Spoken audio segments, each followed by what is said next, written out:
Irmãos e irmãs, vamos a mais um momento da nossa liturgia da palavra. Eu transmito sempre nos meus endereços telemáticos. @Paulo Roberto Maciel, Maciel 7919. Você vai ao YouTube, Instagram, Facebook e blog. Se for direto ao Instagram, é @Paulo Roberto Maciel 6 /. Eu faço isso porque Jesus mandou: ide pelo mundo e evangelizai, o que de graça recebestes, deem também de graça. Então, é a nossa função fazer a transmissão da palavra de Deus. Neste vídeo, a liturgia referente ao dia 1º de novembro de 2024, sexta-feira, na 30ª semana do tempo comum. Estamos na 30ª semana do tempo comum, no último mês litúrgico do ano. A cor dos paramentos litúrgicos é verde, conforme eu estou simbolizando aqui. Eu quero dizer que eu sou leitor e tercista da Igreja Católica Apostólica Romana. Continuamos no ano B ainda, onde se enfatiza mais no texto dominical do Evangelho, o escrito por São Marcos. Bem, neste dia 1º de novembro, temos a missa escolha com o ofício do dia. Vamos às leituras deste dia, advertindo, então, que em Portugal é a solenidade de Todos os Santos. No Brasil, essa solenidade é transferida para domingo, porque 1º de novembro é o dia de Todos os Santos. Mas no Brasil, para que mais pessoas possam participar, a solenidade é transmitida no domingo, mas o dia de Todos os Santos é 1º de novembro. Primeira leitura na missa comum, a missa da sexta-feira. Leitura da carta de São Paulo aos Filipenses, capítulo 1, versículos do 1 ao 11. Paulo e Timóteo, servos de Cristo Jesus, a todos os santos em Cristo Jesus que estão em Filipos, com seus bispos e diáconos. Graça e paz a vós, da parte de Deus nosso Pai e do Senhor Jesus Cristo. Dou graças ao meu Deus todas as vezes que me lembro de vós. Sempre em todas as minhas orações rezo por vós com alegria, por causa da vossa comunhão conosco na divulgação do Evangelho desde o primeiro dia até agora. Tenho a certeza de que aquele que começou em vós uma boa obra há de levá-la à perfeição até ao dia de Cristo Jesus. É justo que eu pense assim a respeito de vós todos, pois a todos trago no coração, porque tanto na minha prisão como na defesa e confirmação do Evangelho participais da graça que me foi dada. Deus é testemunha de que tenho saudade de todos vós, com a ternura de Cristo Jesus. E isto eu peço a Deus, que o vosso amor cresça sempre mais em todo conhecimento e experiência, para discernirdes o que é melhor, e assim ficareis puros e sem defeito para o dia de Cristo, cheios do fruto da justiça que nos vem por Jesus Cristo, para a glória e o louvor de Deus. Palavra do Senhor, graças a Deus. Vamos ao Salmo responsorial, é o Salmo 110, na Bíblia Vulgata, é a tradução latina da Septuaginta, é uma Bíblia escrita em grego, a Septuaginta, por 70 sábios em Alexandria, no Egito. Eles traduziram do hebraico para o grego naquela época. E depois houve a tradução da Vulgata por São Jerônimo, tradução da Septuaginta para o latim. Pode ser 111 se for na Bíblia de Jerusalém. Então o Salmo é 111 na Bíblia de Jerusalém. Versículos do 1º ao 2º, 3º ao 4º, 5º ao 6º, refrão 2º A. Grandiosas são as obras do Senhor. Repitamos: grandiosas são as obras do Senhor.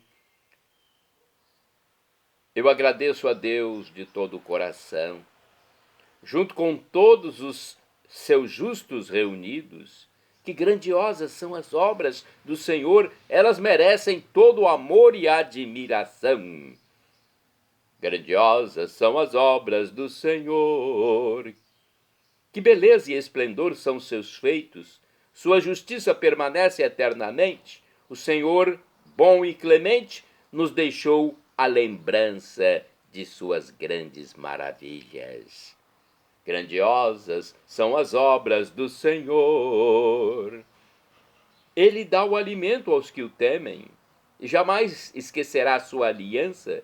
Ao seu povo manifesta seu poder, dando a ele a herança das nações. Grandiosas são as obras do Senhor. Repitamos: grandiosas são as obras do Senhor. Agora vamos ao Evangelho, vamos aclamá-lo e depois proclamá-lo. O Evangelho do dia 1º de novembro, fora da solenidade de Todos os Santos, é o de Lucas, capítulo 14, versículos do 1º ao 6º.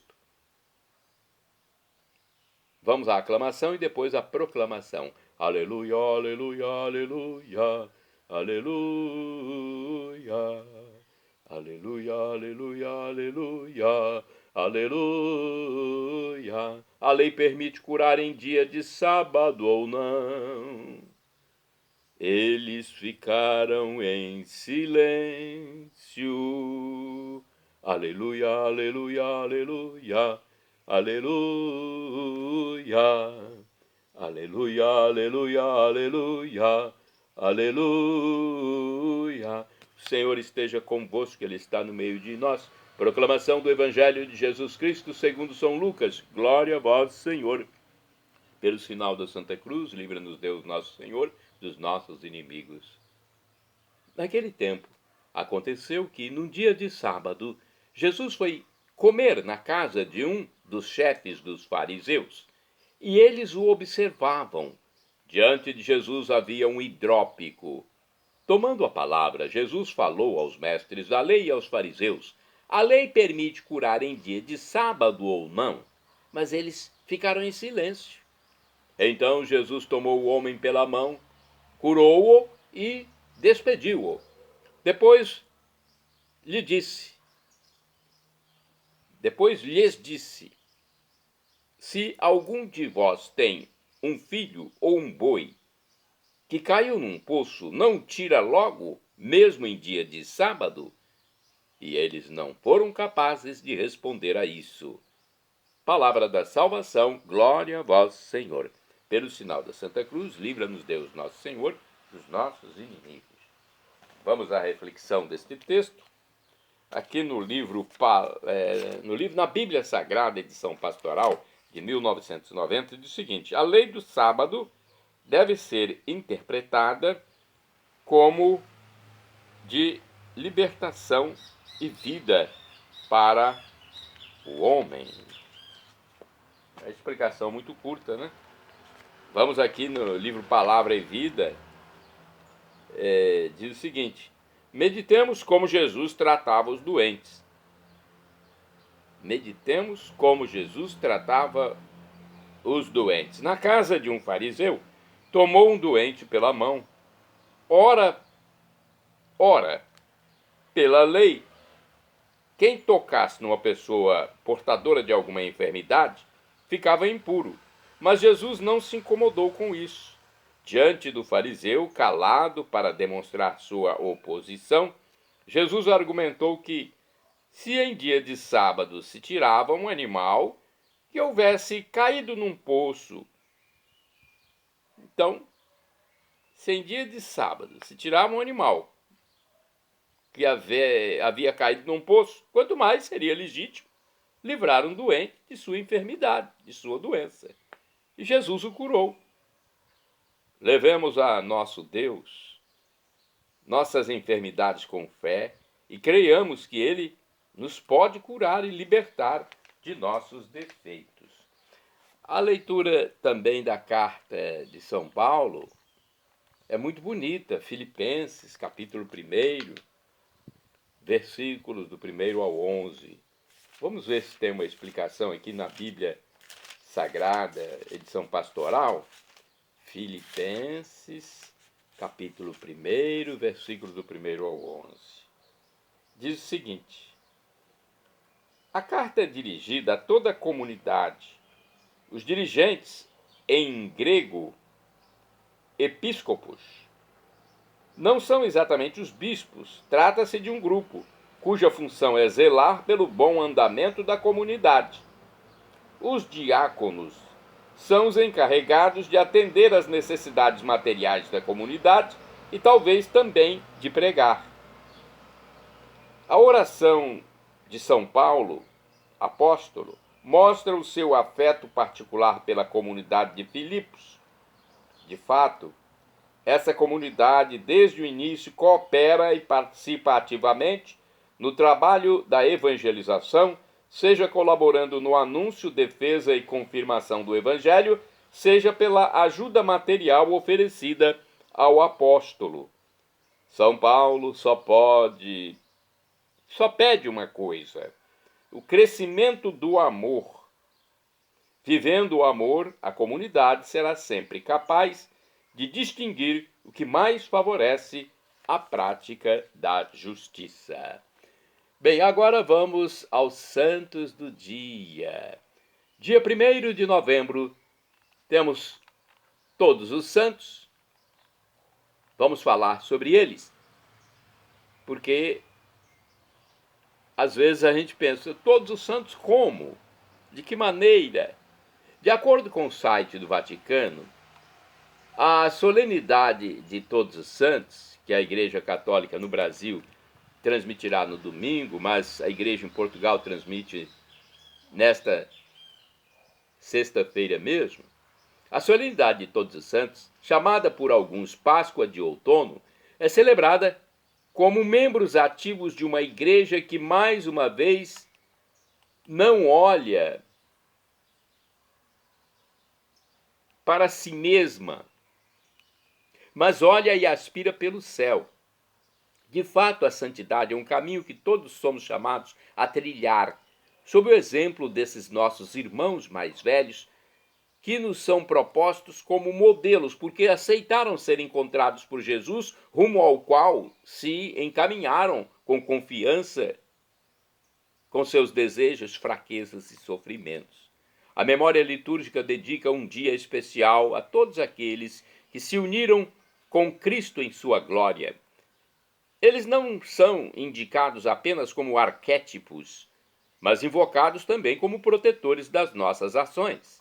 Os santos são os filhos de Deus que atingiram a meta da salvação e que vivem na eternidade, aquela condição de bem-aventurança expressa por Jesus no discurso da montanha, narrado no Evangelho de São Mateus, capítulo 5, versículos do 1 ao 12.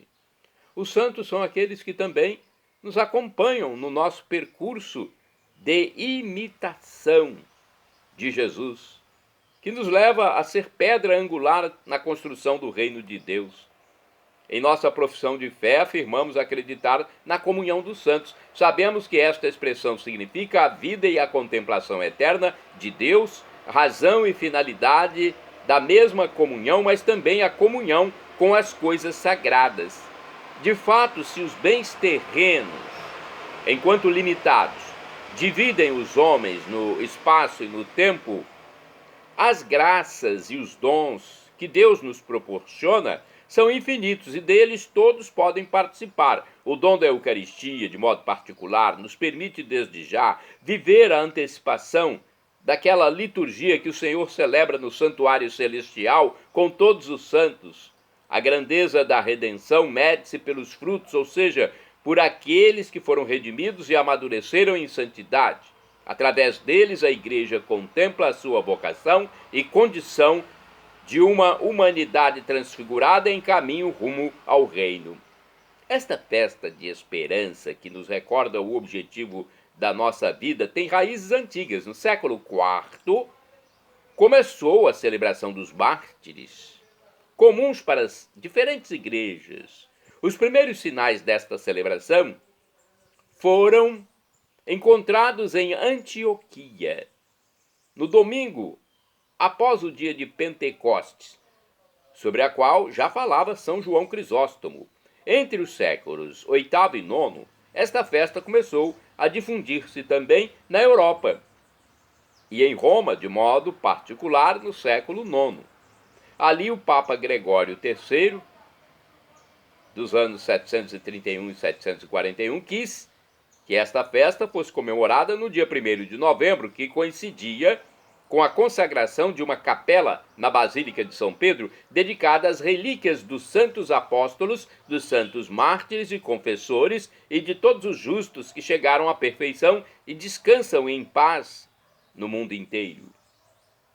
Na época de Carlos Magno, esta festa já era muito conhecida como ocasião para a igreja que vagueia e sofre na terra, mas que olha para o céu onde estão seus irmãos mais gloriosos. É um resumo sobre a história do Dia de Todos os Santos, comemorado em 1º de novembro. Santos do dia 1º de novembro, então. Agora temos outro santo. 1º de novembro é dia de São Nuno Álvares Pereira, ou Nuno de Santa Maria. Foi um religioso, faleceu em 1431.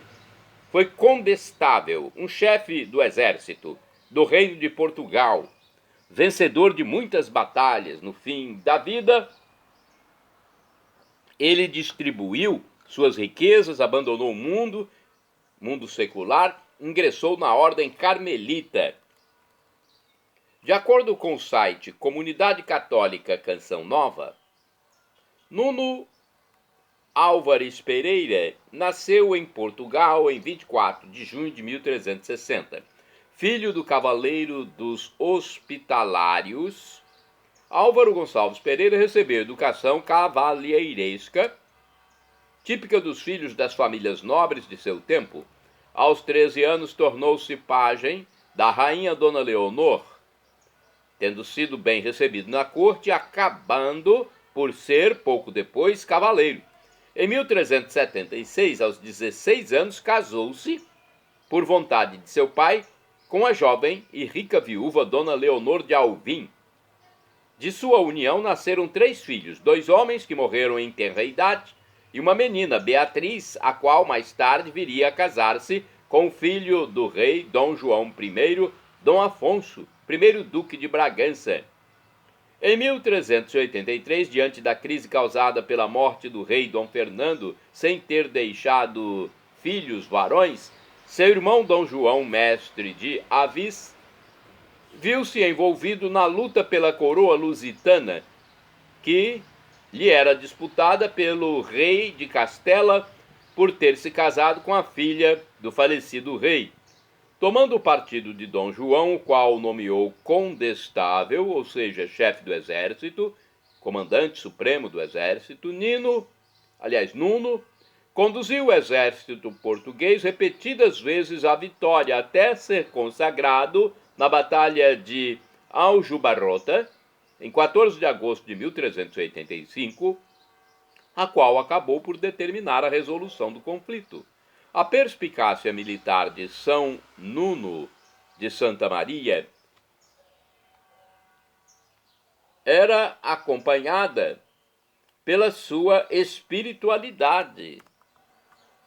Olha que coisa importante. Então, tinha uma sabedoria para a arte militar, mas não deixava de lado a espiritualidade. Os dotes militares de São Nuno eram, no entanto, acompanhados por uma espiritualidade muito sincera e profunda. Isso é muito importante. O amor pela Eucaristia e pela Virgem Maria eram os alicerces de sua vida interior.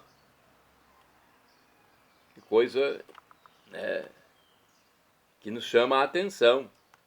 Você está na guerra, não quer dizer que você tem que deixar a espiritualidade.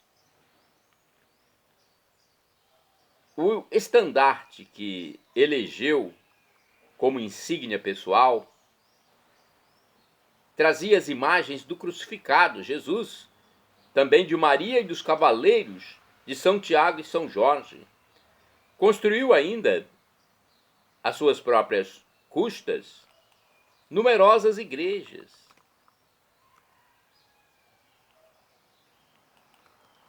E também construiu mosteiros. Entre eles, contam-se o Carmo de Lisboa e a igreja de Santa Maria da Vitória. Após a morte de sua esposa, no ano 1387, Nuno recusou um novo casamento, tornando-se modelo de pureza de vida. Quando finalmente alcançou a paz, distribuiu a maior parte de seus bens entre os seus companheiros, antigos combatentes, e acabou por se desfazer totalmente dos demais em 1423, quando decidiu entrar no convento carmelita, por ele fundado, tomando então o nome de Frei Nuno de Santa Maria. São Nuno dedicou-se totalmente ao serviço do Senhor e também de Maria. Impelido pelo amor, abandonando as armas e o poder, para revestir-se da armadura do Espírito, como diz São Paulo, em uma de suas cartas, recomendado pela regra do Carmo, essa era a opção, por uma mudança radical de vida em que selava o percurso da fé autêntica que sempre o tinha norteado.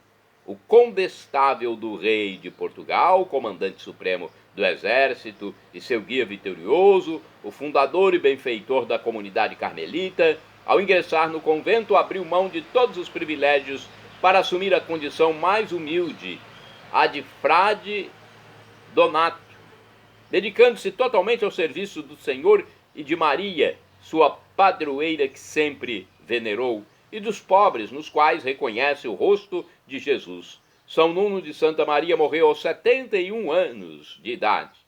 Era o domingo de Páscoa, dia 1º de abril de 1431.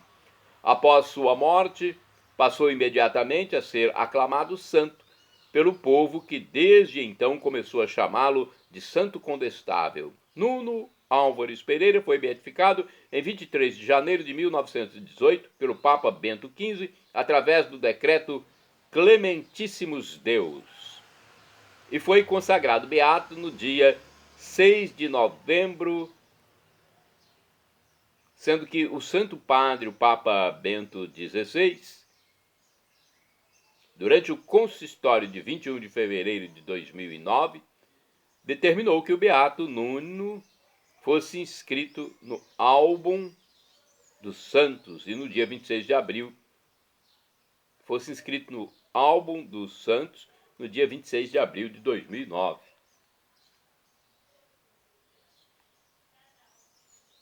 Santo do dia 1º de novembro.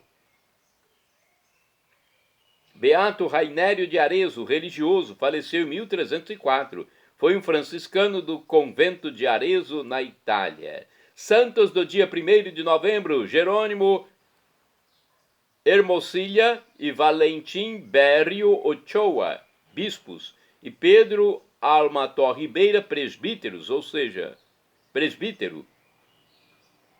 Pedro Almator Ribeira, presbítero, que é o sinônimo de padre. Todos eles foram mártires, faleceram em 1861. Foram missionários dominicanos e espanhóis decapitados em Haiduong, no Vietnã, continente da Ásia. Santos do dia 1º de novembro, beatos Pedro Paulo Navarro, este sacerdote, Dionísio Fujishima e Pedro Onizuka Sandaiyu, religiosos jesuítas, e Clemente Kyuemon, catequista, faleceram em 1622. Foram mártires, queimados vivos em Shimabara, no Japão, continente da Ásia, por ódio à fé cristã. Então, seus algozes,